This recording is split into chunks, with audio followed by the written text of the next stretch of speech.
sebagai Istana Kepresidenan Republik Indonesia, Istana Jakarta, Bogor, Cipanas, Yogyakarta, dan Tampak Siring menjadi tempat tersimpannya ribuan karya seni berkualitas tinggi yang tak terkira harganya bagi negeri ini. Benda-benda seni tersebut telah menjadi saksi dan bagian dari perjalanan negara Republik Indonesia.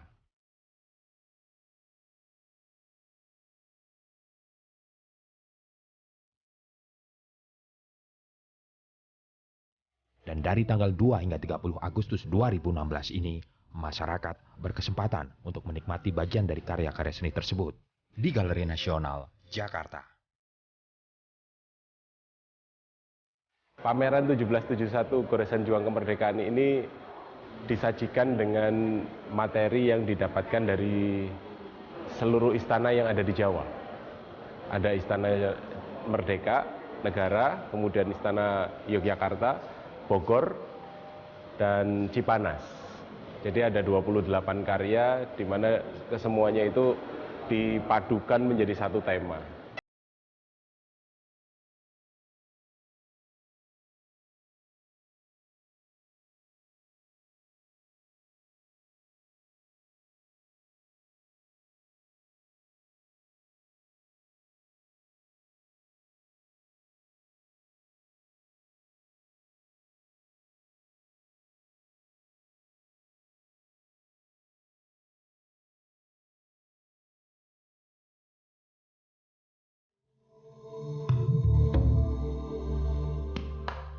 Adalah Soekarno, Presiden pertama Republik Indonesia yang mengkoleksi lukisan-lukisan tersebut.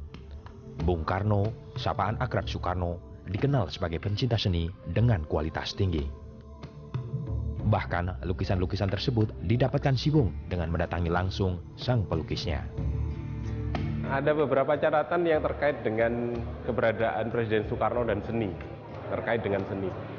Yang pertama adalah bahwa Presiden Soekarno menyatakan bahwa kalau saya tidak jadi presiden, saya itu jadi pelukis.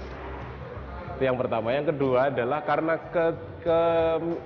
keadaan beliau yang minim waktu untuk melukis, akhirnya beliau mendekatkan diri dengan cara berteman dengan para pelukis. Akhirnya dengan kemampuan yang dimilikinya, Presiden Soekarno mengoleksinya, baik dengan membeli, hutang atau kredit lukisan, ataupun dia mendapatkan hibah dari banyak orang. Yang ketiga adalah kita tahu Presiden Soekarno memang awalnya hobi mengoleksi sebelum kemerdekaan.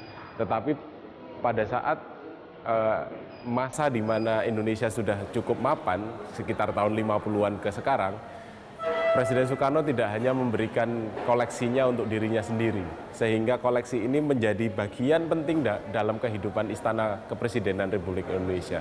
Sampai hari ini, lukisan-lukisan koleksi Presiden Soekarno menjadi satu sajian yang luar biasa yang belum bisa digantikan oleh presiden berikutnya.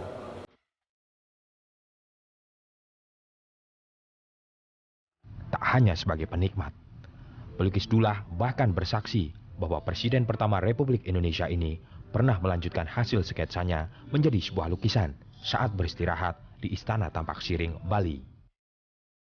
Dan dalam pameran lukisan istana di Galeri Nasional, hasil karya si Bung turut serta dipamerkan.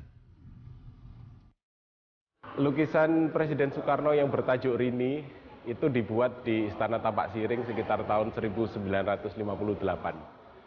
Pada saat itu Presiden Soekarno dan Dullah beristirahat di Istana Tampak Siring, kemudian mereka sambil beristirahat ternyata melakukan kegiatan kreatif. Nah, dimulailah dengan Dullah yang membuat cengkorongan gitu, istilah dia, yakni skets yang bergambar perempuan gitu. Nah, ketika Dullah sudah berangkat lagi ke Jakarta untuk pulang sebentar, Soekarno tetap tinggal di istana. Nah, ketika Dullah kembali lagi, diketahuilah bahwa lukisan itu sudah jadi.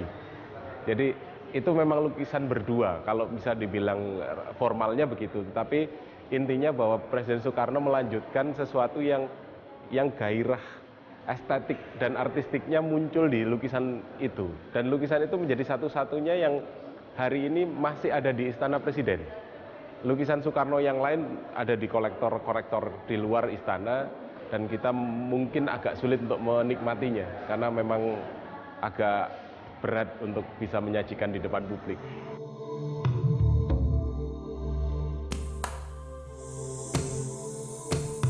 Satu lagi lukisan yang melibatkan Soekarno dalam proses pembuatannya adalah karya Hengantung yang berjudul Memanah. Dalam lukisan ini, Soekarno mengajukan diri menjadi model saat Hengantung memberi sentuhan akhir lukisan yang menjadi latar belakang pembacaan teks Proklamasi Kemerdekaan RI. Proklamasi.